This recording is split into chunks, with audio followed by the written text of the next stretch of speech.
नमस्कार, heart talk Bharat देख रहे हैं आप। मैं हूं दिवाकर विक्रम सिंह। इटली में फैशन का दौर चलता है। वहाँ के खाने बहुत महत्वपूर्ण होते हैं और पूरी दुनिया में बहुत स्वाद से खाए जाते हैं। इटली के लोगों की सोच, उनका व्यवहार, वो भी अपने आप में बहुत महत्वपूर्ण होता है और एक विशिष्टता लिए होता है। और इसलिए इटली की अपनी एक ऐतिहासिक परंपरा है, या आप कह सकते हैं कि इटली के जो परंपराएं हैं, जो उनकी समृद्ध संस्कृति है, उससे पूरी दुनिया वाकिफ रहती है। लेकिन वर्तमान वैश्विक दौर में इटली जैसे देश भी अगर किसी की अनुकृति अर्थात उनको कॉपी करते हैं, नकल करते हैं, तो उसके लिए जिस देश की नकल करते हैं या जिस व्यक्ति संस्था की नकल करते हैं, कॉपी करते हैं, उसको उन्हें सूचित करना चाहिए कि आपकी बातें या आपकी ये चीज़ या आपकी ये संस्कृति हमें अच्छी लग रही है और हमें कोऑर्डिनेट करके इसको डेवलप करना चाहिए, इसको विशिष्ट बनाना चाहिए, तो भी बिल्कुल उचित होता।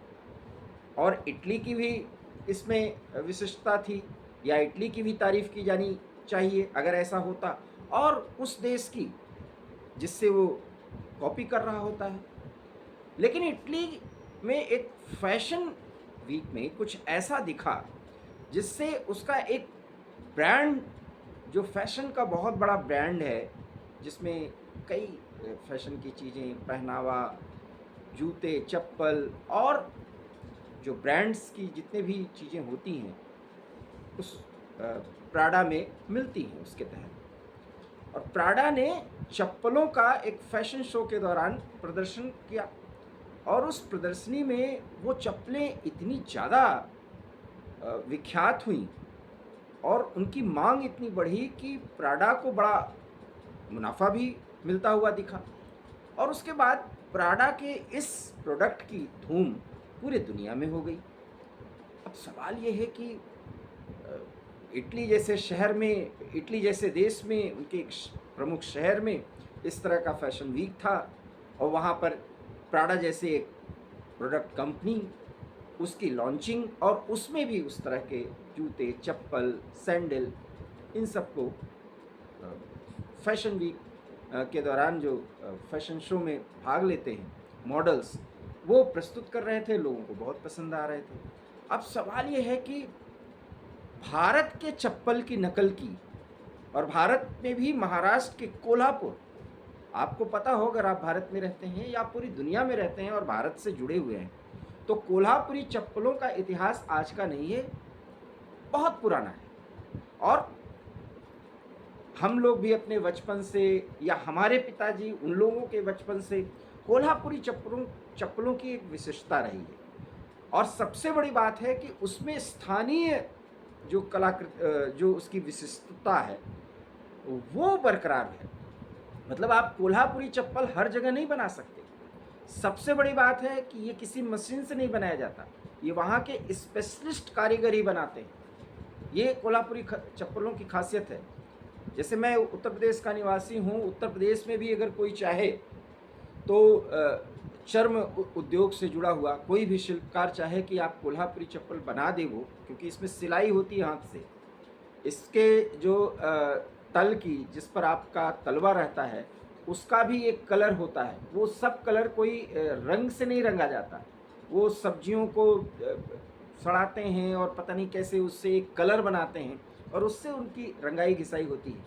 और मजबूत सिलाई में और चलने में इतने मजबूत होते हैं कि अगर एक कोल्हापुरी चप्पल आपने खरीद ली तो आप 6 महीने तो बहुत आराम से उसको यूज़ करें, उसको पहने, और वो विशिष्टता लिए भी होते हैं। अब इटली के और भारत में अगर वो बेचा जाए तो 300 रुपये से शुरू है और 3, 3,500, 4,000 तक की कोल्हापुरी चप्पलें अब मिलने लगी, चप्पल हो, सैंडल हो, और ख़ास करके सैंडल और चप्पल ही विख्यात है। अब इटली में जब प्राडा ने इसको प्रस्तुत किया तो एक चप्पल की कीमत 1.5 लाख रुपए हो गई। लेकिन देखिए सोशल मीडिया के कितने फायदे भी हैं। सोशल मीडिया पर किसी ने एक सवाल उठा दिया कि ये सब तो बिल्कुल कोल्हापुरी चप्पल की तरह है, तो कम से कम प्राडा जो प्रोडक्ट पेश कर रही थी उसको क्रेडिट देना चाहिए था। यही बात मैंने शुरू में कहा ना कि आप जिसकी नकल करें, अनुकृति हो, या जिसको आप कॉपी कर रहे हैं, आप उसको बताएं कि भाई मैं आपसे कुछ सीख रहा हूँ। लेकिन ये भी वेस्टर्न फीलिंग्स हैं। वेस्टर्नाइज माइंडसेट में ये होता है कि जो कुछ भी है वो हमारा है, और उसको पेश करने का उनका तरीका होता है। 75 साल में हमारे देश में अगर 12-13 साल छोड़ दिया जाए, बहुत स्पष्ट शब्दों में कह रहा हूँ, तो इसके पहले हम भी कहते हैं अरे ये तो इम्पोर्टेड है। इम्पोर्टेड चीज़, चाहे आप घड़ी पहने, चप्पल पहने, इवन कि शर्ट पहने। अब आप सोचिए, भारत में बंगाल के जो प्रोडक्ट हैं, खास करके कपड़े के, यूपी के, इवन कि बिहार के और बांग्लादेश के, ये प्रोडक्ट पूरी दुनिया में फेमस हैं। लेकिन अभी आप देखिए तो ये ब्रिटिश है, ये फ्रेंच है और ये कोरियन है उन कपड़ों के, और वो सारे कुछ जो है वो लगभग वो भारत से ही आयात करके और वहाँ से कुछ निर्मित किए जाते हैं, और वो भी क्वालिटी नहीं है। ऐसे ही जब ये चप्पल आए और 1.5 लाख में, 3,000 या 5,000 की चीज़ अगर 1.5 लाख में बेची जाए और लोग बहुत शौक से ले रहे थे, और इटली का प्राडा जो है अपने आप का क्रेडिट ले रहा था, अपने आप को बता रहा था कि कितने उसने इनोवेशन किया इस फैशन प्रोडक्ट में। जब ये बात सोशल मीडिया पे उठाई गई तो पता चला कि ये तो भारत के कोल्हापुर चप्पल की, सैंडल की नकल है। मान लिया उन लोगों ने, प्राडा के लोगों ने, और उन्होंने एक्सेप्ट किया कि यस ये कोल्हापुरी चप्पल है और ये भारत के प्रोडक्ट है, और फैशन की दुनिया में इसने अपनी एक विशेष पहचान बना ली है। अब आप समझ लीजिए क्यों, क्योंकि, और ये भी आपको जानना ज़रूरी है कि कोल्हापुरी को GI टैग मिल चुका है। मतलब पूरे वर्ल्ड में कोल्हापुरी चप्पलों की अपनी एक मान और प्रतिष्ठा है। और वैसे भी MSME के जो दौर चल रहे हैं, इसमें कोल्हापुरी चप्पलों को विशेष आर्थिक मदद दे करके कोल्हापुर रीजन में, महाराष्ट्र के या पूरे महाराष्ट्र में, इसको एक मध्यम लघु उद्योग का दर्जा भी है। लाखों लोगों को इससे आजीविका मिलती है, अपनी रोजी रोटी कमाते हैं, अच्छा पैसा कमाते हैं, और उनकी एक पहचान भी है। और सबसे बड़ी बात है कि ये मशीनों में नहीं बनती। अब कुछ लोग इसको मशीनों में भी बनाने की कोशिश कर रहे हैं, लेकिन अभी जो विशिष्टता है कि वहाँ पर साहू जो समाज है वो इन चप्पलों को बनाता रहा है। 700 साल पुरानी परंपरा है कोल्हापुरी चप्पल की। और आपने शिवाजी, छत्रपति शिवाजी महाराज को जाना सुना है, और नहीं जानते सुनते तो ये तो आप फिर भारतीय हैं ही नहीं। तो साहू जी महाराज थे उन्हीं के परंपरा में। तो साहू जी महाराज के कार्यकाल में कुटीर उद्योग और लघु उद्योगों को बहुत महत्व दिया गया था। मैं इतिहास की बात भी आपको बता दे रहा हूँ। तो साहू जी महाराज के शासनकाल में जो साहू समाज के लोग थे, क्योंकि वो चर्म उद्योग से जुड़े हुए थे, उन लोगों ने इस तरह का चप्पल बनाना शुरू किया, सैंडल बनाना शुरू किया, यहाँ तक कि महिलाओं के लिए भी पहनने के लिए उन्होंने बनाया। और फिर ये राज दरबार में बहुत ज़्यादा शोभा पाते गए, और फिर इससे आम जनता भी बहुत प्रभावित हुई, और ये मतलब प्रतिष्ठा का पहनावा हो गया। तो शिवाजी महाराज के वंशज साहू जी, माफ़ करिएगा, शिवाजी के परंपरा में साहू जी महाराज के शासनकाल में जिस तरीके से इसका उद्भव और विकास हुआ, और जैसे ये दरबार से या राजघराने से निकल करके आम जनता का पहनावा बना, उसके बाद से कोल्हापुरी चप्पल फिर अपने आगे बढ़ने की प्रक्रिया में कभी भी वो पीछे नहीं मुड़ा, वो आगे ही बढ़ता रहा, और फिर पूरी दुनिया में विख्यात हो गया। अभी भी उसको GI टैग मिला हुआ है। मतलब पूरी दुनिया में कोल्हापुरी चप्पलों की अपनी पहचान है।